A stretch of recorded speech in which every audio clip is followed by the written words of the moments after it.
Hey guys, कैसे हैं आप लोग। आपका मोस्ट वेलकम हमारी क्लास में। My name is Sujeet Mishra, I am your G educator. दोस्तों, आप देख रहे हो हमारी क्लास, और आज की जो हमारी क्लास है वो है सोशल इकोनॉमिक इशू टॉपिक पर। मतलब ये इकोनॉमिक अवेयरनेस का हमारा टॉपिक है दोस्तों। और नाम क्या है? अनएम्प्लॉयमेंट, बेरोजगारी। अनएम्प्लॉयमेंट क्या होती है दोस्तों, और अनएम्प्लॉयमेंट कितने प्रकार की होती है। ये एक ऐसा टॉपिक है दोस्तों जो कि आपके एग्ज़ाम में, जैसे for example RBI grade B, NABARD, SIDBI, SSC, UPSC और State Bank of India PO level के एग्जाम में क्वेश्चंस यहाँ से बन सकते हैं। मैंने कभी ये टॉपिक पढ़ाया नहीं है, तो फर्स्ट टाइम मैं पढ़ा रहा हूँ ये टॉपिक दोस्तों यूट्यूब पे, तो ध्यान से देखिएगा, आपको कुछ ना कुछ सीखने को मिलेगा दोस्तों। तो हम बात करने वाले हैं अनएम्प्लॉयमेंट, बेरोजगारी की दोस्तों। तो ये बेरोजगारी क्या होती है? मतलब ये एक ऐसा शब्द है जिससे हम और आप सब डरते हैं, है ना, क्योंकि हम उस एज में हैं जिस एज में हमारे ऊपर अनएम्प्लॉयमेंट का ठप्पा लग सकता है दोस्तों, है ना। तो ये एक बड़ी खतरनाक चीज़ है। ये अगर हम बात करते हैं इंडिविजुअल लेवल पे तो खतरनाक तो है ही है दोस्तों, और इससे आप किसी देश के हालात जान सकते हैं। जैसे फॉर एग्जांपल आपने देखा दोस्तों, श्रीलंका की हम बात करें जिम्बाब्वे की, पाकिस्तान की बात करें, ये सब देश में क्यों है अनएम्प्लॉयमेंट, ये सारे फैक्टर भी हम जानने की कोशिश करेंगे क्यों होता है अनएम्प्लॉयमेंट। तो जब हम पढ़ेंगे टाइप्स ऑफ अनएम्प्लॉयमेंट तो हमें काफ़ी कुछ क्लियर दोस्तों ये हो जाएगा। ठीक है, चलिए तो दोस्तों हम शुरू करते हैं अनएम्प्लॉयमेंट। तो इसका मतलब क्या होता है? इसका मतलब होता है कि भाई किसी देश में रहने वाले लोगों के पास जॉब नहीं है। देखो डेफिनेशन की बात करें गाइस, व्हाट इज अनएम्प्लॉयमेंट। ठीक है, तो unemployment is a situation when a person actively searches for a job and is unable to find work दोस्तों। यानी अनएम्प्लॉयमेंट का मतलब दोस्तों क्या होता है कि व्यक्ति लोग हैं, पर्सन्स हैं जो एक्टिवली जॉब सर्च कर रहे हैं, but due to some factor उनको जॉब मिल ही नहीं पाती है। यानी कि देश में वैकेंसी है ही नहीं, आपके पास, आपको जॉब मिल ही नहीं रही है। अनएम्प्लॉयमेंट यानी अगर किसी व्यक्ति के पास जॉब नहीं है तो इसका मतलब कि वो अनएम्प्लॉयड है और उस देश में अनएम्प्लॉयमेंट चल रहा है दोस्तों, है ना। Unemployment indicate the health of the economy दोस्तों, भाई सिंपल सी बात है। तो अनएम्प्लॉयमेंट, मैंने क्या बोला था, अगर आपको किसी देश के बारे में जानना है तो वहाँ के अनएम्प्लॉयमेंट रेट को जान लीजिए आप लोग, आपको मालूम चल जाएगा वो देश कैसा कर रहा है दोस्तों। सिंपल सी बात है, जिन देशों में एम्प्लॉयमेंट अच्छा खासा है यानी वो देश तरक्की कर रहे हैं, वो देश डेवलप हो रहे हैं या डेवलप हो चुके हैं ऑलरेडी। और जिन देशों में अनएम्प्लॉयमेंट की रेट बढ़ रहे हैं, इसका मतलब उस देश में मंदी है और उस देश में कोई ग्रोथ नहीं है दोस्तों। ठीक है, तो अनएम्प्लॉयमेंट से मालूम चलता है किसी देश में क्या सिचुएशन चल रही है दोस्तों, है ना। तो अनएम्प्लॉयमेंट क्या होता है भाई, जॉब मार्केट में नहीं है, हम एक्टिवली सर्च कर रहे हैं, ऐसा नहीं कि हम बैठे हुए घर पर, है ना। तो हम काम करना चाहते हैं बट काम ही नहीं है हमारे पास। अब ये क्यों होता है दोस्तों? इसके बहुत सारे फैक्टर्स होते हैं अनएम्प्लॉयमेंट के, है ना। तो अनएम्प्लॉयमेंट की डेफिनेशन पर बात हम कर रहे थे। डेफिनेशन क्या होती है, सिंपल सी आपको मालूम है दोस्तों। ठीक है, हम आगे बढ़ते हैं। अब यहाँ पर हम बात करेंगे दोस्तों अनएम्प्लॉयमेंट रेट क्या होता है, बेरोजगारी दर क्या होती है, कैसे निकालते हैं दोस्तों से हम अनएम्प्लॉयमेंट रेट। आपको मैं अपने करंट अफेयर्स में डेली पढ़ाता हूँ ना कि भाई आज डेटा आया है अनएम्प्लॉयमेंट का और भारत में अनएम्प्लॉयमेंट इस मंथ में इतनी चल रही है। तो अनएम्प्लॉयमेंट रेट हम कैसे निकालते हैं, बेरोजगारी दर हम कैसे निकालते हैं दोस्तों। तो यहाँ पर हम बात करेंगे अनएम्प्लॉयमेंट रेट की। देखिए दोस्तों, the unemployment rate is the most frequent measure of the unemployment. यानी कि अनएम्प्लॉयमेंट रेट है क्या दोस्तों, इससे हम कैलकुलेट करते हैं कि हमारे देश में, किसी और देश में बेरोजगारी की दर क्या चल रही है, अनएम्प्लॉयमेंट रेट क्या चल रही है दोस्तों। The unemployment rate is the number of people unemployed divided by the working population और people working under the labour force दोस्तों। तो यहां पर आपको डेफिनेशन के बारे में बोल रहा है कि भाई अगर एक काम करते हैं हम लोग, अगर हम ये कैलकुलेट कर लें कि हमारे देश में कितने लोग अनएम्प्लॉयड हैं, उसको हम डिवाइड कर दें कितने लोग काम कर रहे हैं और इनटू 100 कर दें, क्योंकि अनएम्प्लॉयमेंट रेट हम निकालते हैं परसेंटेज में, तो हमको मालूम चल जाएगा कि हमारे देश में अनएम्प्लॉयमेंट रेट क्या चल रही है। फॉर एग्जांपल दोस्तों देखिए, तो फॉर्मूला आपके सामने यहाँ पर है। तो अनएम्प्लॉयमेंट रेट हम कैसे निकालते हैं, तो अनएम्प्लॉयड वर्कर दोस्तों, ठीक, यानी अगर हम ये कैलकुलेट कर लें कि हमारे देश में कितने लोग अनएम्प्लॉयड पीपल हैं, ठीक, डिवाइड बाई क्या लिखा हुआ है, टोटल लेबर फोर्स दोस्तों, क्या लिखा हुआ है, टोटल लेबर फोर्स इनटू 100 दोस्तों, ठीक। अब यहां पर आपको डाउट आ सकता है कि sir what is the meaning of labour force. दोस्तों लेबर फोर्स का मतलब होता है कि हमारे देश में जो लोग काम कर रहे हैं डिफरेंट सेक्टर। भाई हमारे देश में फार्मेसी भी है, हमारे देश में ऑटोमोबाइल भी है, हमारे देश में एग्रीकल्चर भी है, हमारे देश में बैंकिंग है, इंश्योरेंस है, बहुत सारे सेक्टर्स हैं। तो आज भी इन सेक्टर में लोग काम कर रहे हैं ना, तो डिफरेंट डिफरेंट सेक्टर में जो लोग काम करते हैं, अगर उनको हम एक कर ले, सम अप कर ले, तो हम क्या बोलेंगे? Labour force. यानी अनएम्प्लॉयड लोग, पहले वो लोग जो लोग जॉब कर ही नहीं रहे, दूसरे वो लोग जो जॉब कर रहे हैं, इनटू 100। तो यहां से हमको मालूम चलता है कि हमारे देश में बेरोजगारी की दर क्या है, अनएम्प्लॉयमेंट रेट क्या है दोस्तों। तो अनएम्प्लॉयमेंट क्या होता है और अनएम्प्लॉयमेंट रेट हम कैसे निकालते हैं, दोनों तरीके मैंने आपको समझा दिए। आपके एग्जाम में यहां से क्वेश्चन बन सकता है कि अनएम्प्लॉयमेंट रेट निकालने के लिए हम किसका डिवाइड करते हैं, ये सब क्वेश्चन बन सकता है। आप फॉर्मूला याद करो आराम से। चलो ये तो हो गया दोस्तों, अनएम्प्लॉयमेंट क्या होता है और हमारे देश में कितने लोग अनएम्प्लॉयड हैं, मतलब रेट क्या है, वो सब हमने बात कर ली आपसे। एक क्वेश्चन बन सकता है कि हमारे देश में अनएम्प्लॉयमेंट कैलकुलेट कौन करता है ना भाई? इंडिया में अनएम्प्लॉयमेंट कौन करता है कैलकुलेट? दोस्तों पहले क्या दोस्तों, पहले हमारे देश में एक बॉडी थी NSSO, ठीक है दोस्तों। इसका फुल फॉर्म था नेशनल सैंपल सर्वे ऑर्गेनाइजेशन। आज से 3 साल 4 साल पहले जब आप लोग मूवी देखने आते होंगे तो आपके पास सामने एक ऐड आता था कि NSSO के लोग घर में आपके आएंगे और आपको उनको सही जानकारी देनी है ना। तो पहले देश में जो हमारे अनएम्प्लॉयमेंट है वो कैलकुलेट करने का काम इनका था दोस्तों। लेकिन बाद में क्या हुआ, बाद में इस बॉडी को CSO के साथ मर्ज कर दिया गया। CSO, सेंट्रल स्टैटिस्टिकल ऑफिस, मर्ज कर दिया गया और अब दोनों मर्ज हो गए हैं तो एक बॉडी बन गई है NSO, नेशनल स्टैटिस्टिकल ऑफिस। तो अब ये बॉडी है जो अनएम्प्लॉयमेंट को कैलकुलेट करती है। तो आपको NSO दोस्तों ध्यान देना है, ठीक है। हमने इसका हिस्टोरिकल बैकग्राउंड में आपको समझा दिया कि पहले क्या था, पहले था NSSO, अब वो CSO में मर्ज हो गया है और अब क्या हो गया है, NSO हो गया है दोस्तों। तो कौन अनएम्प्लॉयमेंट भारत में कैलकुलेट करता है वो भी इंफॉर्मेशन हमने आपको दे दी दोस्तों, ठीक है। आगे बढ़ते हैं, अब आगे बढ़ेंगे, बात करेंगे आपसे नेक्स्ट हमारे टॉपिक की टाइप्स ऑफ अनएम्प्लॉयमेंट, यानी अनएम्प्लॉयमेंट कितने तरह की होती है दोस्तों। और मैं आपको यह भी बताऊंगा कि भारत में कौन सी अनएम्प्लॉयमेंट सबसे ज्यादा है। तो टाइप्स ऑफ अनएम्प्लॉयमेंट में सबसे पहले हम पढ़ेंगे स्ट्रक्चरल अनएम्प्लॉयमेंट दोस्तों। स्ट्रक्चरल अनएम्प्लॉयमेंट ये क्या होता है, अगर आप डेफिनेशन की बात करें, डेफिनेशन आप पढ़ लेना।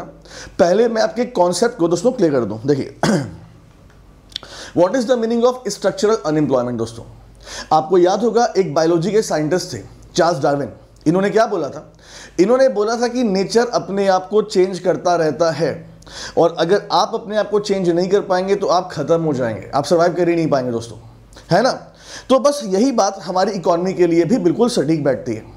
मैं आपको दोस्तों एग्जांपल देता हूं। स्ट्रक्चरल अनएम्प्लॉयमेंट का दोस्तों मतलब क्या होता है, समझना है मेरी बात को। देखो दोस्तों, पहले क्या था, पहले हमारे देश में लोग काम करते थे, आपको काम करने के लिए बेसिकली नॉर्मल स्किल चाहिए थे। लेकिन दोस्तों कोविड-19 के बाद क्या हुआ, कोविड-19 के बाद आप देख रहे हो कि हमारे देश में सब कुछ हो रहा है डिजिटल।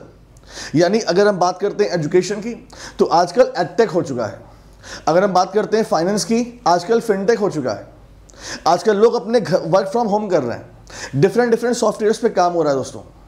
तो कहने का मतलब क्या है कि अब जो है वो इंडिया में वर्किंग कल्चर चेंज हो रहा है और हमारे देश में ऐसे बहुत सारे लोग आज भी हैं दोस्तों जिनको लैपटॉप या कंप्यूटर या मोबाइल चलाने में ठीक से नहीं आता है।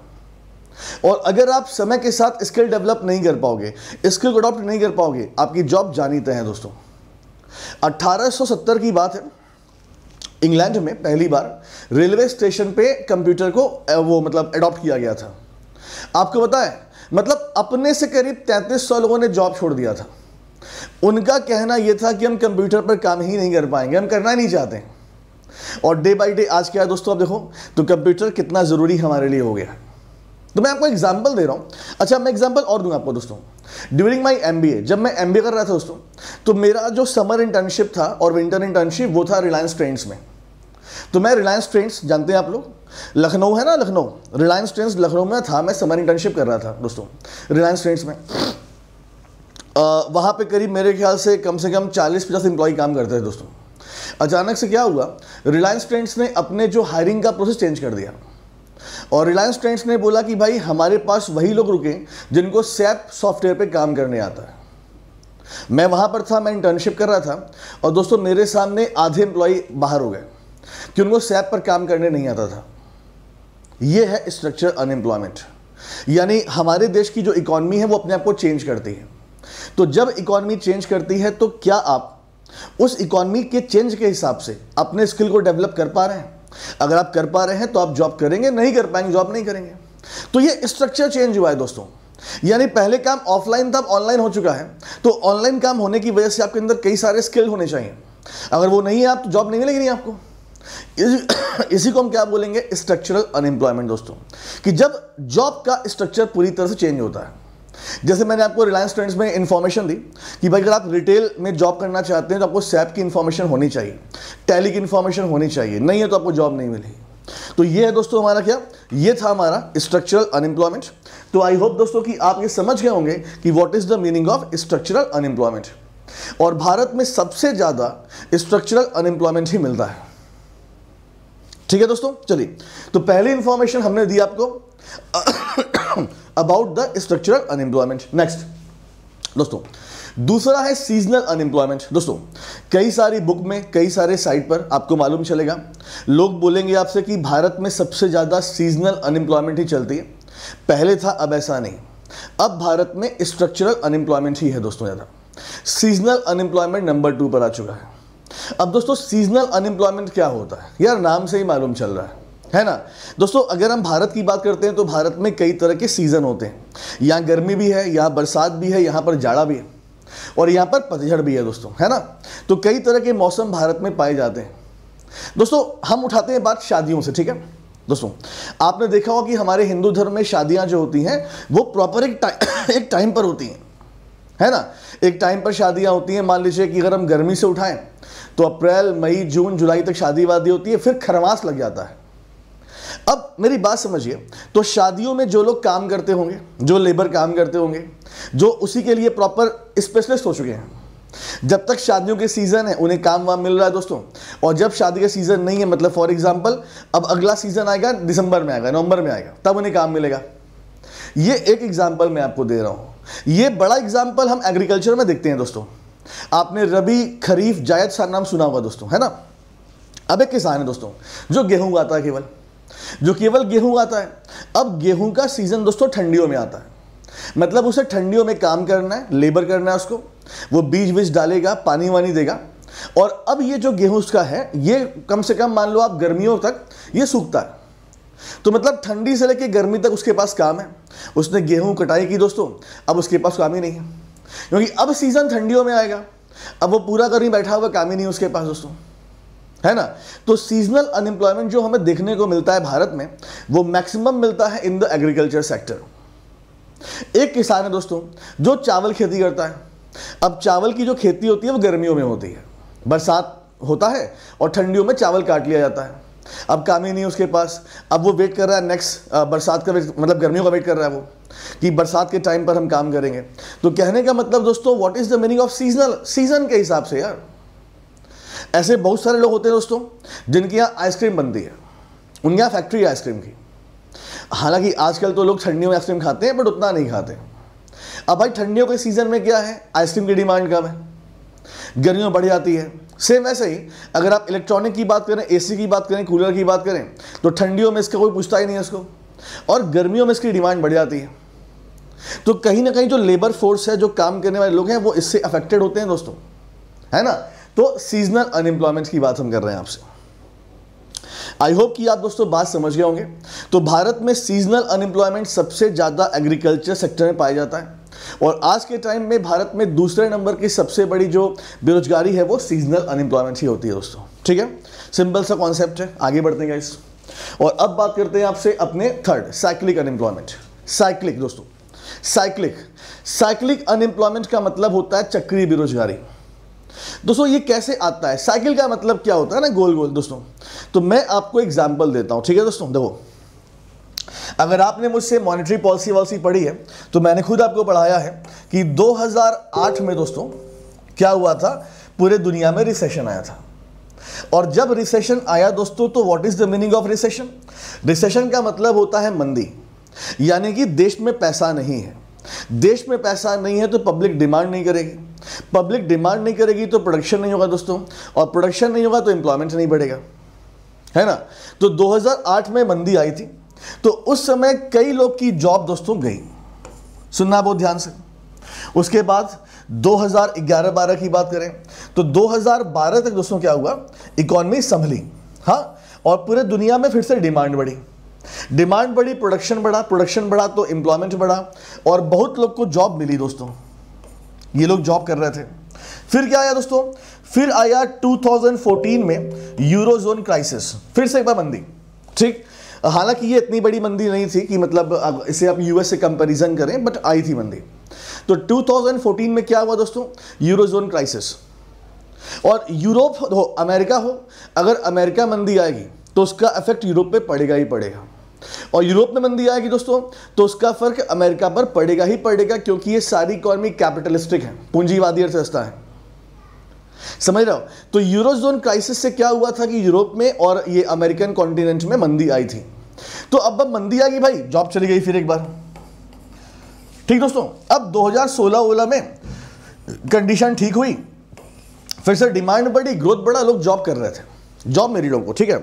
फिर दोस्तों क्या हुआ, फिर 2020 में क्या आ गया, 2020 में आ गया कोविड-19, यानी मंदी फिर आ गई, फिर जॉब चली गई दोस्तों।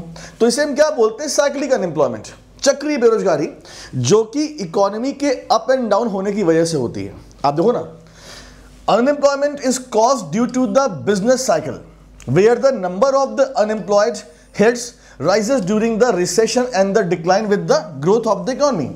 भाई दोस्तों सिंपल सी बात है, समय का पहिया, समय का चक्र जो होता है दोस्तों, कभी अच्छा समय आता है, कभी बुरा समय आता है ना। वैसे इकोनॉमी की बात करते हैं, कभी अच्छा समय, कभी बुरा समय।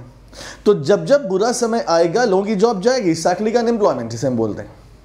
तो मैंने आपको समझा दिया, एक्सप्लेन कर दिया, आई होप कि आपको क्लियर हो गया होगा। तो साइक्लिक अनएम्प्लॉयमेंट जो आती है वो आती है बेसिकली रिसेशन की वजह से, मंदी की वजह से किसी देश में आती है ना, किसी देश में, दुनिया में। मैंने आपको दुनिया का एग्जांपल यहां पर दिया, ठीक है दोस्तों। आगे बढ़े, आगे बढ़ते हैं। साइक्लिक अनएम्प्लॉयमेंट की बात करें तो भारत में इसका इफेक्ट पड़ता है, जरूर पड़ता है दोस्तों, लेकिन ये इतनी बड़ी अनएम्प्लॉयमेंट का रीजन भारत में नहीं जितनी स्ट्रक्चरल और सीजनल होती है दोस्तों, ठीक है। आगे देखिए, नेक्स्ट क्या है, डिसगाइज अनएम्प्लॉयमेंट। इसे हिंदी में हम क्या बोलते हैं दोस्तों, इसे हिंदी में हम बोलते हैं छिपी बेरोजगारी। छिपी बेरोजगारी मतलब बेरोजगारी है बट दिखाई नहीं पड़ रही है। अभी आप डेफिनेशन मत पढ़िएगा, ऐसे क्लियर नहीं होगा, तो मैं आपको डिसगाइज अनएम्प्लॉयमेंट का एक एग्जांपल देता हूं। देखिए दोस्तों, अगर आपको समझना है इसे, आप ऐसे समझ लो कि मतलब दोस्तों एक फैक्ट्री है, उस फैक्ट्री में काम करने के लिए 100 लोग की जरूरत है, लेकिन काम कर रहे हैं 120 लोग काम कर रहे हैं, वहां पर 120 लोग काम कर रहे हैं। जो 20 लोग हैं ना, वो क्या है, डिसगाइज अनएम्प्लॉयमेंट। मैं समझाता हूं, देखो दोस्तों, इसका एक मतलब और भी होता है। डिसगाइज अनएम्प्लॉयमेंट का मतलब दोस्तों ये होता है कि अगर डिसगाइज अनएम्प्लॉयमेंट आपको जानना है, आप कुछ लोग को जॉब से निकाल दो, आप उनको जॉब से निकालोगे तब भी आपके प्रोडक्शन पे कोई फर्क नहीं पड़ने वाला है, क्योंकि ये लोग एक्स्ट्रा थे दोस्तों। मैं आपको एग्जांपल देता हूं, देखो दोस्तों, सपोज करो हम बात करते हैं, खेत की बात करते हैं, ठीक है दोस्तों। एक खेत है, अब दोस्तों इस खेत की बात करें तो इस खेत में 100 लेबर काम करते हैं, 100 लेबर, और इन 100 लेबर को वॉच करने के लिए दोस्तों एक लेबर यहां पे है, एक लेबर यहां पे है, एक लेबर यहां पे है, और एक लेबर यहां पे है। मतलब ये 4 लेबर हैं जो कि इनको देखते हैं केवल, है ना। यानी अगर मैं आपसे पूछूं कि भाई इस खेत में कितने लेबर हैं, आप 104 बोलोगे, ये भी काम ही कर रहे हैं ना। अच्छा, अब जो इस खेत का मालिक है दोस्तों, वो देख रहा है कि यार हमारे खेत का प्रोडक्शन तो बढ़ नहीं रहा है और 104 लोग काम कर रहे हैं, तो इसने सोचा कि कुछ खर्चे कम करते हैं। इसने क्या किया, इसने इन चारों को जॉब से निकाल दिया, इसने इन चारों को जॉब से निकाल दिया, यानी 4 लोग की जॉब गई, अनएम्प्लॉयमेंट तो हुआ, और अब ये खुद वॉच करता है दोस्तों। तो पिछले साल से लेकर, भाई पिछले साल खेतों में 104 लेबर ने काम किया था और इस साल खेतों में केवल 100 लेबर ने काम किया, लेकिन प्रोडक्शन पे असर ही नहीं पड़ा। जितना प्रोडक्शन पहले होता था उतना आज भी हो रहा है दोस्तों, है ना। यानी इसको हम क्या बोलते हैं, डिसगाइज एम्प्लॉयमेंट। मतलब 4 लोग की जॉब गई लेकिन प्रोडक्शन पे असर नहीं पड़ रहा है। जैसे दोस्तों एक फैक्ट्री मान लो, उस फैक्ट्री में 150 लोग काम करते हैं। अब कंपनी ने के मालिक ने देखा कि यार 150 लोग काम कर रहे हैं लेकिन यार हमें फायदा नहीं हो रहा है, हमें लॉस हो रहा है। कंपनी ने क्या किया, 20 लोग को जॉब से निकाल दिया। लेकिन ये 20 लोग कौन थे गाइस, ये 20 लोग वो थे जो पानी वाले थे, पानी डालने वाले थे, मतलब पानी पिलाने के लिए थे दोस्तों। या फॉर एग्जांपल किसी अनफोर्सीन सिचुएशन के लिए कोई हमने मैकेनिक रखा हुआ था कि लाइट वाइट जाएगी तो मैकेनिक है दोस्तों, या कोई मशीनरी खराब हो गई, हमने स्पेशल इंजीनियर अपॉइंट किया हुआ था। बट इनका काम हमेशा नहीं होता है दोस्तों। तो मतलब डिसगाइज अनएम्प्लॉयमेंट का मतलब समझो दोस्तों, कि भाई काम करने के लिए ज्यादा लोग हैं इस समय।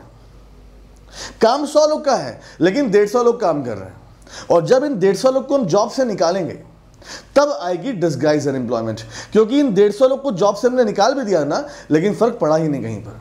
छिपी बेरोजगारी दोस्तों इसे हम बोलते हैं। ठीक है, आप देखो डेफिनेशन में, तो this is a type of unemployment where people employed are more than actually need हो, यानी कि जितने लोग की आवश्यकता है उससे ज्यादा लोग काम कर रहे हैं। ठीक, disguise unemployment is generally trace in unorganised sector और द एग्रीकल्चर सेक्टर। तो मतलब मैक्सिमम जो ये अनएम्प्लॉयमेंट है ये कहां मिलती है आपको? अनऑर्गेनाइज्ड सेक्टर में या एग्रीकल्चर सेक्टर की आप बात दोस्तों कर सकते हैं।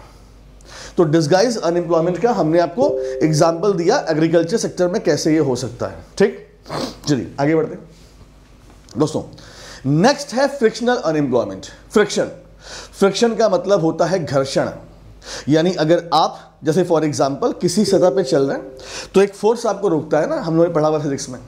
फ्रिक्शनल अनएम्प्लॉयमेंट, इसका मतलब दोस्तों क्या होता है समझिएगा। देखिए, तो फ्रिक्शनल अनएम्प्लॉयमेंट को पहले मैं समझा देता हूं, फिर मैं थ्योरी पढ़ूंगा। देखिए दोस्तों, फ्रिक्शनल अनएम्प्लॉयमेंट कैसे काम करती है। जैसे मान लो दोस्तों मैं आपकी बात करता हूं, ठीक है गाइस, मान लीजिए आपने क्या किया, आपने किसी बैंक में बैंक के एग्जाम की तैयारी की, ठीक है, और आपकी जॉब लग गई। आपकी जॉब लग गई, आप जॉब कर रहे थे, लेकिन दोस्तों फिर आपने जॉब से रिजाइन दे दिया। रिजाइन आपने क्यों दिया? इसके पीछे कई सारे रीजन हो सकते हैं दोस्तों। जैसे फॉर एग्जांपल आपके ब्रांच में खूब पॉलिटिक्स होती है और आपको टारगेट किया जाता है, या फॉर एग्जांपल दोस्तों काम का प्रेशर बहुत ज़्यादा है, या जो हमारे सुपीरियर हैं वो एक्सप्लॉइट कर रहे हैं। कुछ भी रीजन हो सकते हैं दोस्तों, या आपको लगता है कि आप इससे बेटर डिजर्व करते हो, आपने जॉब छोड़ दी। आपकी जॉब लगी थी बट आपने जॉब अपनी छोड़ दी है दोस्तों, और अब आप सर्च कर रहे हो फॉर द अदर जॉब। मतलब दोस्तों हो सकता हो कि अभी पहले आप क्लर्क थे, आपने छोड़ दिया और आप पीओ के लिए तैयारी कर रहे हो, या फॉर एग्जांपल आप पीओ थे, आपने जॉब छोड़ के आपने सिविल की तैयारी करना शुरू कर दिया। मतलब कुछ भी एग्जांपल सकते हैं। आप टीसीएस में थे, वहां पर ठीक से, मैं किसी कंपनी का नाम नहीं लूंगा, आप किसी आईटी कंपनी में थे, आपको वहां अच्छा पैकेज नहीं मिल रहा है, आपको लगता है कि आप डिजर्व बेटर करते हैं, तो अभी आप जॉब सर्च कर रहे हो, अभी आपको जॉब मिली नहीं है दोस्तों। ठीक, अच्छा, फिर एक दिन ऐसा आएगा कि आपको दूसरा ऑर्गेनाइजेशन जॉब करने के लिए दोस्तों मिल जाएगा। ठीक, तो कहने का मतलब दोस्तों कि ये जो टाइम पीरियड था जब आपने जॉब छोड़ी और दूसरे जॉब की आप सर्च कर रहे थे, और जब तक आपको दूसरी जॉब मिलने गई, आप किस में आओगे? फ्रिक्शनल अनएम्प्लॉयमेंट में आओगे। मेरे ख्याल से ये वीडियो बहुत सारे बच्चे वो देख रहे होंगे जिन्होंने अपनी प्राइवेट जॉब छोड़ी होगी और सरकारी जॉब के लिए तैयारी कर रहे होंगे। तो जब तक आपको सरकारी जॉब मिल नहीं जाती है, आप किस में आओगे? आप आओगे फ्रिक्शनल अनएम्प्लॉयमेंट में आओगे। आप चाहो तो थ्योरी पढ़ो दोस्तों। यहाँ पे क्या लिखा हुआ है? This is a situation when people are unemployed for a short span of time, यानी एक टाइम पीरियड के लिए, एक छोटे टाइम पीरियड के लिए आप अनएम्प्लॉयड होते हो while searching for a new job और स्विचिंग बिटवीन जॉब्स, है ना। तो बस देखो यहाँ पे, तो फ्रिक्शनल अनएम्प्लॉयमेंट को हम लोग सर्च अनएम्प्लॉयमेंट भी बोलते हैं दोस्तों। तो इसे हम सर्च अनएम्प्लॉयमेंट भी बोलते हैं, इसे याद रखिएगा दोस्तों। सिंपल सा कॉन्सेप्ट है। आगे बढ़ते हैं। नेक्स्ट देखिए, नेक्स्ट है ओपन अनएम्प्लॉयमेंट, खुली बेरोजगारी। दोस्तों इसका मतलब क्या होता है? Open unemployment is the situation when a person is willing to work, यानी ओपन अनएम्प्लॉयमेंट कब कहा जाता है? जब देश में लोग काम करने के लिए रेडी हैं, आप जॉब सर्च कर रहे हो, आप पढ़े लिखे भी हो, but is unable to get a job and work, लेकिन आपको जॉब मिल ही नहीं रही है दोस्तों, आपको जॉब मिल ही नहीं रही है। तो this kind of unemployment is clearly visible in the society, यानी गाइस ये जो अनएम्प्लॉयमेंट है ये हम हमेशा देखते रहते हैं हमारे आसपास पड़ोस में या हमारे घर में, या हम अपनी बात कर लें दोस्तों, हमने बीटेक कर लिया, एमबी कर लिया, एमसी कर लिया, हमारी जॉब ही नहीं लग पा रही कहीं पर, हम परेशान हैं, यहाँ वहाँ ढूंढ रहे हैं दोस्तों। तो इसे हम क्या बोलते हैं? ओपन अनएम्प्लॉयमेंट बोलते हैं। ठीक है, खुली बेरोजगारी, यानी पीपल काम करना चाहते हैं बट काम ही नहीं है मार्केट में, तो इसे हम क्या बोलते हैं? ओपन अनएम्प्लॉयमेंट बोलते हैं दोस्तों, याद रख लीजिएगा। ठीक है, आगे बढ़ते हैं। नेक्स्ट देखिए, नेक्स्ट है वॉलंटरी अनएम्प्लॉयमेंट। वॉलंटरी अनएम्प्लॉयमेंट का मतलब दोस्तों कि लोग अपने इच्छा से काम करना नहीं चाहते। जैसे गाइस फॉर एग्जांपल साधु, महात्मा, मौलवी, आपने देखा होगा, ये लोग कहाँ बैठते हैं? मंदिर मस्जिद बैठते हैं, इन्हें काम ही नहीं करना है, ये अपना पूजा पाठ में लगे रहते हैं, है ना। तो ये इन्हें काम ही नहीं करना है भाई, ये अपने मन से काम नहीं करना चाहते हैं, तो इन्हें क्या बोलते हैं, वॉलंटरी अनएम्प्लॉयमेंट। हमारे मिर्ज़ापुर में एक एक व्यक्ति है, हम लोग का सीनियर था पहले वो तो जब भी एग्ज़ाम हो ना तो पागल हो जाए वो, मतलब वो ना मतलब फटे कपड़े पहन के घूमने लगे, मतलब पागल हो गया। और जैसे एग्ज़ाम ख़त्म हो जाए ना वो ठीक हो जाए हमेशा। और आज भी ऐसा ही, मतलब वो पूरे हर काम करता है, होली खेलता है, दीपावली मनाता है, उसके बाद खाना पीना खाता है, घूमता घूमता है, मूवी देखता है, सही रहता है। लेकिन जब भी उसके परिवार वाले से प्रेशर देते हैं कुछ काम करो, वो कुछ टाइम के लिए पागल हो जाएगा वॉलंटरी अनएम्प्लॉयमेंट, काम ही नहीं करना है किसी को दोस्तों। तो ये ऐच्छिक है कि आपको काम ही नहीं करना है आपको, तो इसे हम क्या बोलते हैं, वॉलंटरी अनएम्प्लॉयमेंट बोलते हैं दोस्तों। ठीक है, आगे बढ़े, नेक्स्ट देखिए दोस्तों, नेक्स्ट है क्रॉनिक अनएम्प्लॉयमेंट।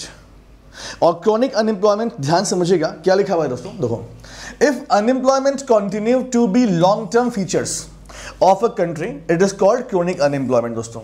यानी किसी भी देश की हम बात करते हैं, किसी भी रीजन की बात करते हैं दोस्तों, यहाँ पर अनएम्प्लॉयमेंट आया, अब कोई भी रीजन हो, चाहे वो साइक्लिक हो जाए दोस्तों, चाहे वो स्ट्रक्चरल हो जाए, अनएम्प्लॉयमेंट आया। लेकिन अनएम्प्लॉयमेंट आया है तो वहाँ की गवर्नमेंट को काम करना पड़ता है अनएम्प्लॉयमेंट को दूर करने के लिए। गवर्नमेंट ने काम किया न किया डजंट मैटर, अनएम्प्लॉयमेंट नहीं गया। अब ये लंबे समय तक के लिए देश में पड़ा हुआ है, तो जब अनएम्प्लॉयमेंट लंबे टाइम के लिए देश में हो जाता है तो इसे हम क्या बोलते हैं, क्रॉनिक अनएम्प्लॉयमेंट बोलते हैं दोस्तों। नीचे लिखा हुआ है रैपिड ग्रोथ ऑफ पॉपुलेशन इसकी रिस्पॉन्सिबल है दोस्तों, and इनएडिक्वेट level of the economic development on account of, ठीक है, ये पढ़ने की जरूरत नहीं है। रीजन अनएम्प्लॉयमेंट क्या है दोस्तों, वो हम सब जानते ही जानते हैं ना। तो अगर अनएम्प्लॉयमेंट काफी टाइम के लिए देश में है तो इसे हम क्या बोलेंगे, क्रॉनिक अनएम्प्लॉयमेंट दोस्तों। तो आई होप दोस्तों कि आपको हमारा ये unemployment and types of unemployment chapter अच्छा लगा होगा। अगर आपको ऐसे और वीडियोस चाहिए दोस्तों, जैसे मैं सोच रहा हूँ कि नेक्स्ट वीडियो में कर दूँ ह्यूमन डेवलपमेंट इंडेक्स के ऊपर, HDI, it is very very important topic, है ना। तो आप मुझे ज़रूर कमेंट करें कि हाँ सर हमें ये वीडियो चाहिए, ऐसे नॉलेज चाहिए हमें, तो मैं आपके लिए वीडियो बनाऊँगा दोस्तों। थैंक यू सो मच, अपना ख्याल रखें और इस वीडियो को जरूर देखिएगा दोस्तों। Thank you so much, thank you so much.